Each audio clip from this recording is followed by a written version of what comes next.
Shabbat Shalom, everyone.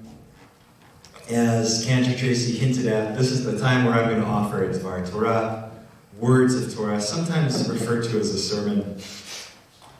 And I want to begin by offering a story that's laid in the Talmud. It has to do with famous Rabbi, well regarded as one of the greatest teachers of Torah for our people. His name was Shimon ben Yochai, or often known simply as Bar Yochai.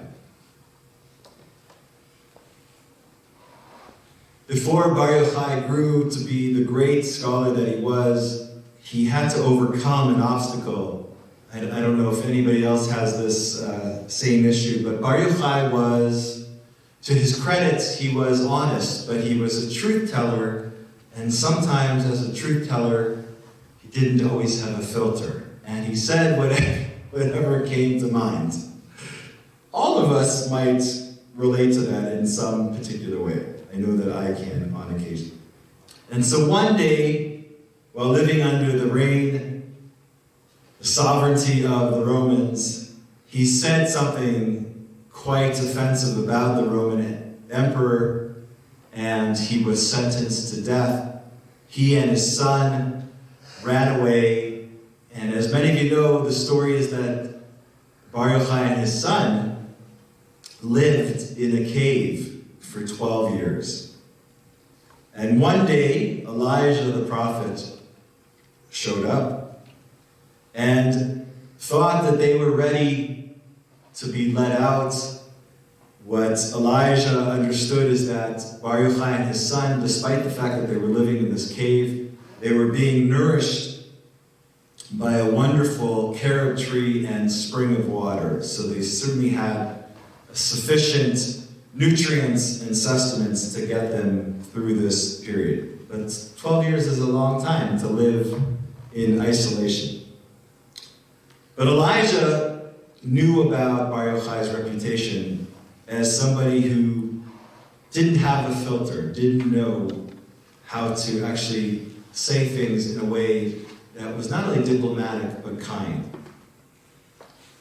And Elijah, wondered, how will I tell Bar Yochai that the emperor died and his decree, that is to sentence Bar Yochai to death, has been nullified? And so eventually Elijah mustered up enough energy and he informed Bar Yochai and his son that after the 12 years of being isolated, they could come out.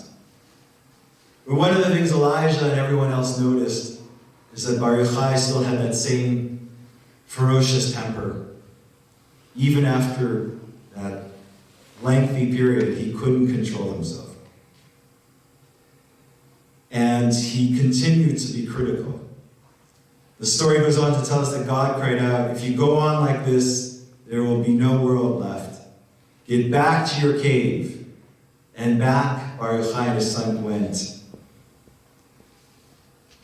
And Elijah was left feeling unfulfilled. He really hadn't been able to help Bar Yochai become the best of himself. A year passed by, and now it was time for Bar Yochai and his son to re-exit and make their way back into the world. And this time they had no Romans chasing them, and their life was no longer at risk. And the shelter that started to feel more like a prison for them. Bar Yochai understood that de-isolating wasn't as easy as just walking out of the cave. Something else needed to emerge from him. Something else needed to transform from him, from his personality. And the day came to try again, and this time Elijah refused to get involved.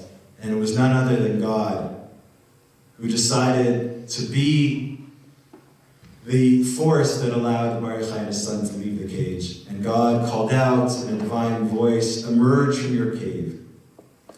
Bar Yochai made his way out with his son. And he looked to find a sense of balance. And his son went around destroying things, but Bar Yochai followed and repaired the damage. And then Bar Yochai stopped long enough to really look at people. He saw an old man preparing for Shabbat and putting in extra effort to make it beautiful.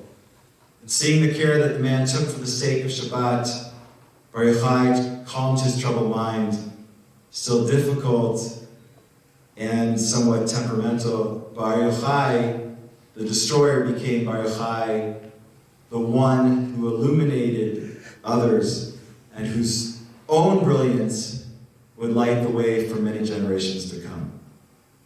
So again, the story is adapted from the Talmud in Masechet Shabbat, the tractate Shabbat. This is obviously a story about a person who self-isolates and then emerges with a different perspective on the world.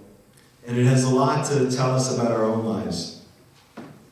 All of us are living under a sheltered home, and the story of Bar Yochai does feel relevant. How do we understand this precautionary tale for ourselves? And what do we need to do to turn our own potential for destruction into brilliant illumination? This is where I want to enter into this week's Torah reading. In Parshat Emor, the Torah reminds us that truth is found in how we structure, how we organize our time and shape our lives. And in this period, known as Sfirat HaOmer, this time between the second day of Passover to the holiday of Shavuot, this 49 days or 50 days, if you will, this is the time to beautifully construct our lives. And we're in this period. The mitzvah of counting the Omer is observed by saying the blessing and then counting the number of days and weeks that have gone by. And every day of the Omer has a certain value to its significance, but it's on the 33rd day, known in Hebrew as Lag BaOmer, which will fall on Monday night and Tuesday of this week. It really stands above the rest of the days.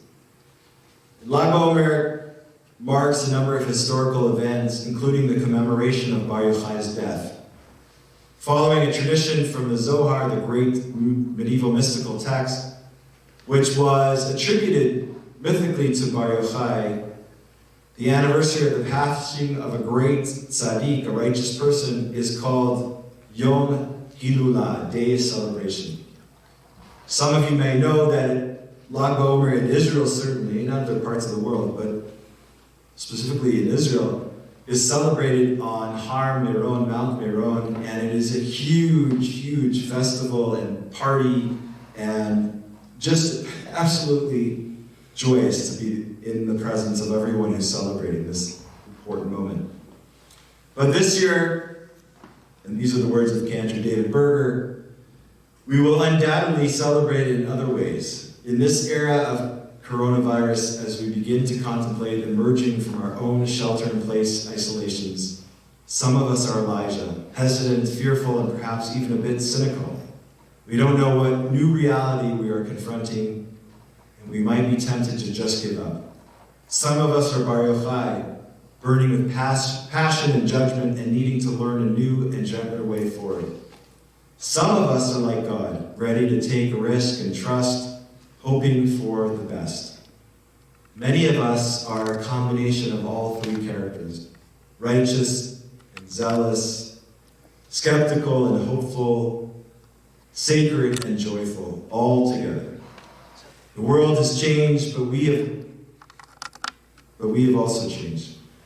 And so we pray together that the lessons learned during our isolation, on a personal, on a communal, will strengthen us and give us a time to make our way through this difficult time, but to move beyond that and to come out further evolved in our own personality, in our own ability to provide compassion and nurturing to other people.